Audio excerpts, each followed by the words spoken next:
नमस्कार मित्रांनो, आपले आमच्या डिजिटल कॉर्नर यूट्यूब चॅनेलवर स्वागत आहे। केंद्र सरकारकडून देशातील नागरिकांसाठी अनेक योजना राबवल्या जातात। यातील बहुतांश योजना गरीब आणि गरजू लोकांसाठी आहे। केंद्र सरकार सर्व रेशन कार्ड धारकांना मोफत रेशन योजनेंतर्गत रेशन पुरवते। मात्र आता त्यात मोठा बदल झाला आहे। त्यासाठी हा महत्त्वाचा व्हिडिओ शेवटपर्यंत पहा आणि असेच सर्व नवीन अपडेट पाहण्यासाठी आमचा व्हॉट्सॲप ग्रुप जॉइन करा। मित्रांनो, व्हिडिओ सुरू करण्यापूर्वी आपण जर आमच्या डिजिटल कॉर्नर यूट्यूब चॅनलवर नवीन असाल तर सबस्क्राइब नक्की करा आणि असेच महत्त्वपूर्ण व्हिडिओ पाहण्यासाठी शेजारची बेल आयकॉन नक्की प्रेस करून ठेवा। चला तर मग व्हिडिओ सुरू करूया। केंद्र सरकारकडून देशातील नागरिकांसाठी अनेक योजना राबवल्या जातात। यातील बहुतांश योजना गरीब आणि गरजू लोकांसाठी आहे। केंद्र सरकार सर्व रेशन कार्ड धारकांना मोफत रेशन योजनेंतर्गत रेशन पुरवते। मात्र आता त्यात मोठा बदल झाला आहे। या आधी सरकारकडून रेशन कार्ड धारकांना मोफत तांदूळ देण्यात येत होतं। मात्र आता सरकारच्या नव्या निर्णयानुसार मोफत तांदूळ मिळणार नाही। मोफत तांदळाऐवजी आता सरकार इतर 9 जीवनावश्यक गोष्टी देणार आहे। रेशन कार्डवर आता या गोष्टी मिळणार।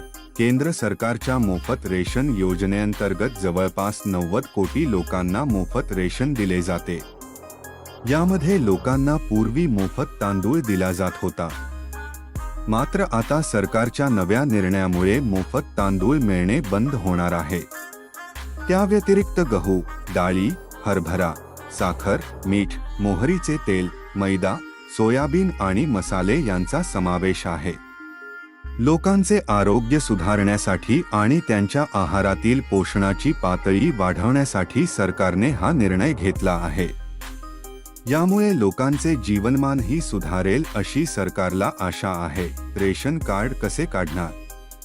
जर तुम्ही रेशन कार्डसाठी पात्र असाल आणि अजूनही रेशन कार्ड काढले नसेल तर त्यासाठी तुम्हाला अर्ज करावा लागेल। यासाठी सर्वप्रथम तुम्हाला तुमच्या जवळच्या अन्न व पुरवठा विभागाच्या कार्यालयात जावे लागेल।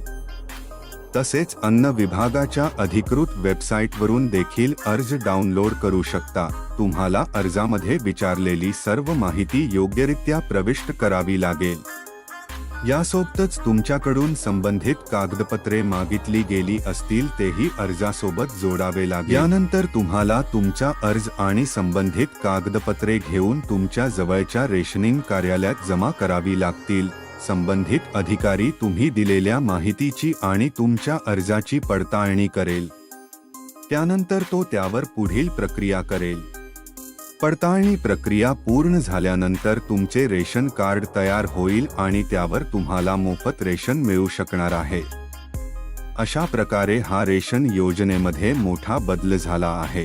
तर चला मित्रांनो, असेच आणखी महत्त्वपूर्ण व्हिडिओ पाहण्यासाठी आपल्या डिजिटल कॉर्नर यूट्यूब चॅनेलला सबस्क्राइब करा व शेजारची बेल आयकॉन देखील प्रेस करा। चला पुढील व्हिडिओमध्ये भेटूया, तोपर्यंत धन्यवाद।